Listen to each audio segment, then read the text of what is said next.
Olá, boa noite. Este é o Notícias 24 Horas. Hoje faremos o resumo do dia 22 de junho de 2021, terça-feira, logo após a vinheta.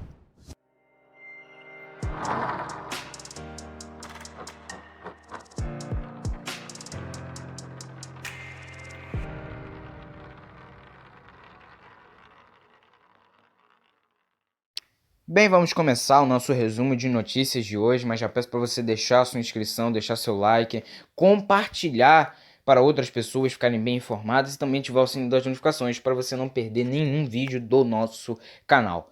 Vamos começar já com o número da Covid. Nesta segunda-feira, dia 22, o país anotou mais 2.080 mortes pela doença nas últimas 24 horas, totalizando 504.897 óbitos desde o início da pandemia. Com isso, a média móvel de morte nos últimos 7 dias chegou a 1.962, voltando a ficar abaixo de 2.000 após 6 dias. Em comparação à média de 14 dias atrás, a variação foi de mais 14% e indica tendência de estabilidade nos óbitos decorrentes do vírus. Em casos confirmados desde o começo da pandemia, 18.056.639 brasileiros já tiveram ou têm o novo coronavírus, com 86.833 desses casos confirmados no último dia. A média móvel dos últimos 7 dias foi de 73.255 novos diagnósticos por dia.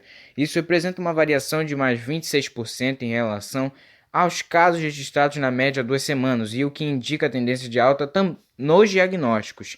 É a pior alta nesse comparativo desde o dia 13 de março, quando ficou em 31%.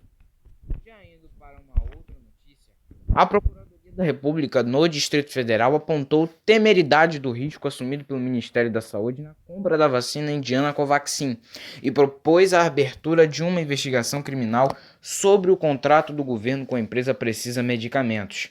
Na avaliação da Procuradoria da República no Distrito Federal, da Procuradora, Luciana Loureiro, não há justificativa para as inconsistências na negociação, a não ser atender a interesses divorciados do interesse público.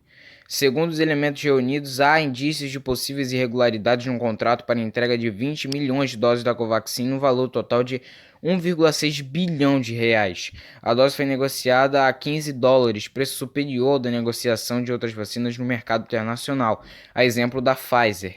Os elementos foram reunidos por Loureiro, que é responsável pela investigação de improbidade administrativa envolvendo essa negociação. A procuradora encaminhou o caso para o 11º Ofício de Combate ao Crime e à Improbidade Administrativa. Em depoimento de mais de 8 horas de duração à CPI da Covid nesta terça, o deputado federal Osmar Terra, do MDB do Rio Grande do Sul, recorreu a diversas expressões para negar a existência de um gabinete paralelo que teria atuado à revelia do Ministério da Saúde durante a pandemia. Terra chamou de ficção, falácia e construção de narrativa a hipótese de que houve um assessoramento alternativo, o chamado gabinete paralelo, trabalhando para o presidente da República. O deputado, que se disse amigo do presidente Jair Bolsonaro, foi chamado a prestar depoimento sobre envolvimento com o suposto núcleo de aconselhamento que teria indicado ao presidente medidas ineficazes para o combate ao coronavírus. Desde o início da pandemia do coronavírus, Osmar Terra, que é médico, defendeu medidas ineficazes e fez previsões equivocadas sobre o impacto da doença. Ele prevê 800 mortes por coronavírus e uma duração curta da doença. No último sábado, o Brasil ultrapassou a marca de 500 mil mortos. Ao ser confrontado por suas projeções, o deputado admitiu que errou quando tratou de temas relativos à quantidade de vítimas, a segunda onda e a vacinação. O dólar fechou em queda nesta terça-feira, abaixo do patamar de R$ 5,00 pela primeira vez em mais de um ano, pressionado pela percepção de uma política monetária mais dura no Brasil e mais afrouxada nos Estados Unidos, combinação que pode atrair liquidez para o mercado doméstico. A moeda norte-americana recuou 1,12% e agora está cotada a R$ 4,96. É o menor patamar de fechamento desde 10 de junho de 2020. Que foi quando chegou a R$ 4,93, data que também marca a última vez que o dólar fechou abaixo de 5. Já o Ibovespa fechou em queda de 0,38%. Na segunda-feira, o dólar recuou 0,92% a R$ 5,02. Com o resultado desta terça, a moeda norte-americana passou a acumular queda de 4,94% no mês e de 4,26% no ano. As equipes da Força Tarefa saíram às pressas na tarde desta terça-feira em busca por Lázaro Barbosa, suspeito de matar uma família em Ceilândia, no Distrito Federal. Durante a procura, os policiais encontraram um lençol e ouviram dois supostos rojões. A Secretaria de Segurança Pública de Goiás informou que uma perícia vai verificar se o pano foi usado pelo fugitivo. A movimentação começou por volta das 4h50 da tarde, quando viaturas saíram da base em Cocalzinho de Goiás em direção a Águas Lindas de Goiás pela BR-070. Os dois locais possuem uma distância de cerca de 10 km de distância um do outro. Nesse momento, o secretário Rodinei Miranda também deixou a base de operações para atuar nos trabalhos. Às 5h14 da tarde, a SSP de Goiás informou que não tinha informações se Lázaro havia sido preso. Um policial que atuou nos trabalhos informou que encontrou um tecido em uma mata. Apesar disso, ele não soube dizer se o pano continha sangue ou alguma outra pista. Segundo a Secretaria de Segurança Pública, o lençol que foi encontrado será periciado e só após o resultado poderá ser confirmado se foi utilizado pelo fugitivo ou não. O prefeito de São Paulo, Ricardo Nunes, do MDB, disse que nesta terça que a gestão municipal usou todo o estoque de segunda dose para atender a demanda de imunização na capital no fim de semana. Além disso, afirmou que o Estado sabia do risco de a capital paralisar a imunização caso não recebesse um novo lote de vacinas. A vacinação contra a Covid no município foi suspensa nesta terça. Abre aspas. Nós sempre tivemos a política de não usar a segunda dose, mas tendo visto o volume de pessoas que foram vacinar e por conta do atraso na entrega de vacinas, a Prefeitura de São Paulo optou por usar a segunda dose para poder evitar mais transtornos. Aguardando que a vacina chegasse para que a gente continuasse, mas não aconteceu, então nós nos reestruturamos, fecha aspas, afirmou Nunes. Ainda de acordo com o prefeito, teriam sido usadas 16 mil doses da vacina da AstraZeneca Oxford que estavam reservadas para a segunda dose e que o governo estadual se comprometeu em enviar o dobro para que o município não enfrente problemas. Abre aspas de novo. Nós avisamos no sábado ao secretário Jean que chegamos a 59 mil doses e que, portanto, necessitaríamos de vacina no final de semana para dar prosseguimento à vacinação na segunda.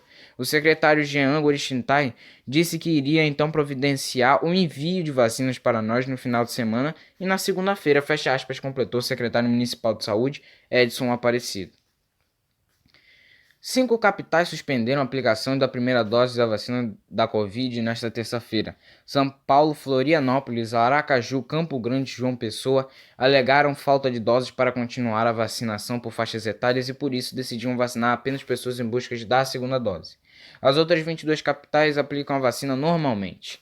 Em São Paulo, a segunda dose também está suspensa.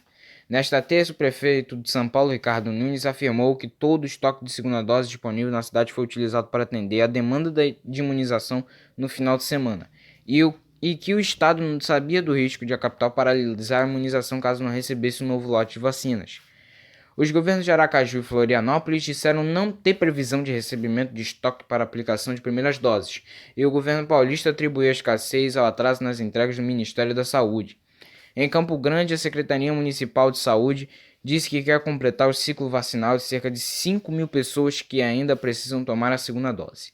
Em João Pessoa, na Paraíba, a Prefeitura disse que vai focar a aplicação de segundas doses enquanto aguarda a chegada do novo lote da vacina. Um anúncio publicado em um site de ofertas de emprego coloca como requisito para a contratação a imunização contra a Covid-19 com a vacina da farmacêutica americana Pfizer.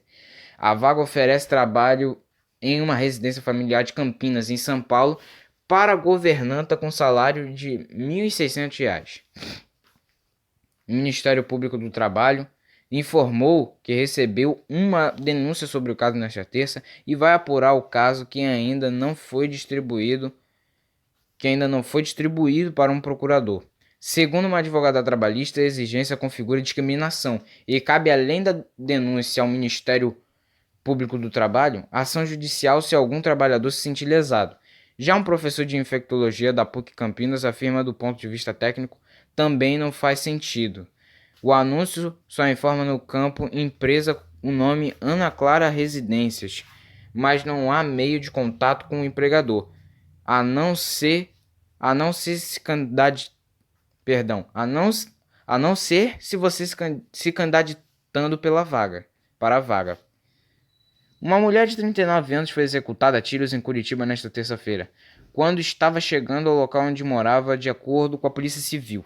Ela morreu no local no bairro Santa Cândida. Uma câmera de segurança registrou o momento da ação do suspeito. Nas imagens cedidas pela Polícia Civil é possível ver que o portão do condomínio abrindo, enquanto a vítima que dirigia seu carro se aproxima. Ao virar para entrar no local, ela é abordada por um motociclista que aponta a arma e efetua os disparos. Segundo a polícia, a mulher foi atingida por mais 10 tiros. Informações preliminares da investigação indicam que ela estava sozinha no carro. O corpo foi retirado pelo Instituto Médico Legal. Até a publicação desta reportagem, nenhum suspeito havia sido identificado. A Polícia Civil informou que apurou o caso para identificar e prender o suspeito.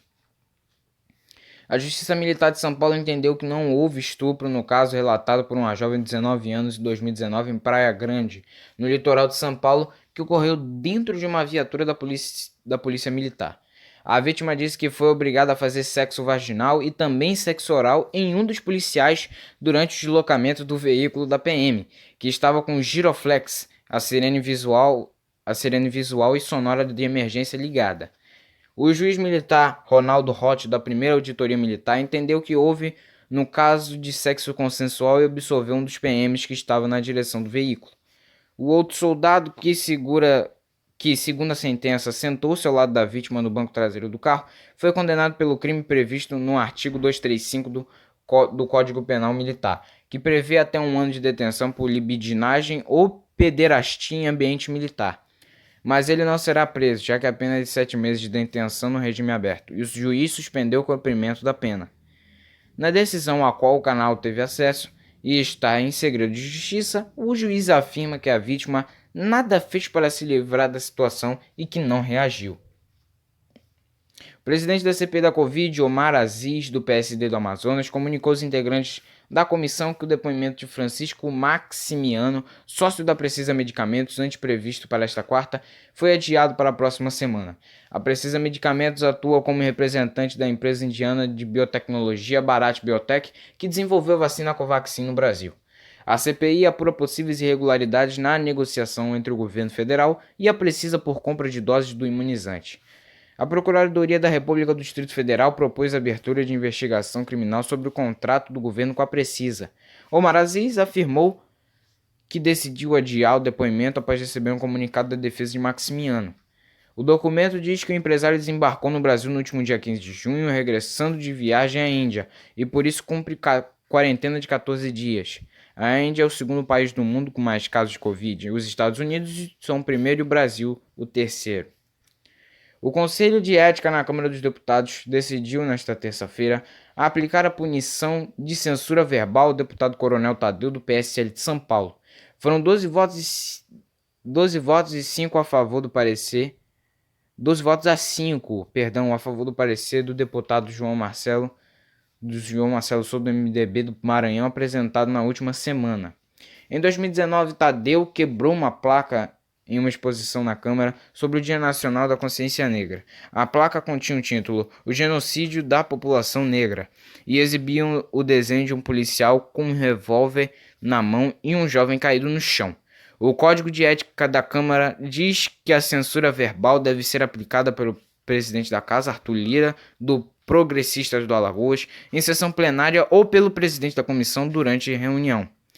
A representação contra Coronel Tadeu foi apresentada pelo PT. O partido acusa o deputado de racismo e quebra de decoro parlamentar.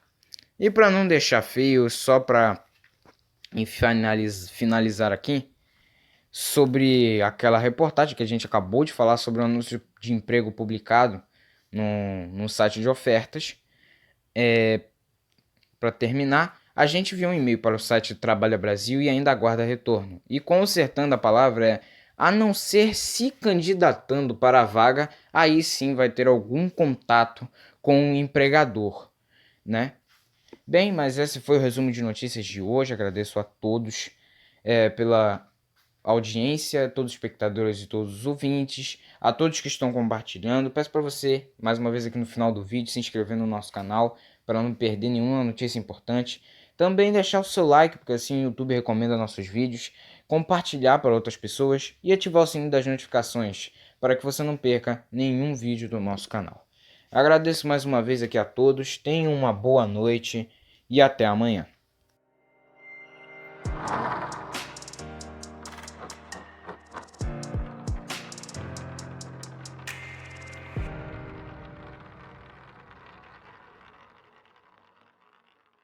Na Orama tem assessores de investimento que pensam em tudo, para quem não tem tempo de pensar em nada. Orama, pode contar.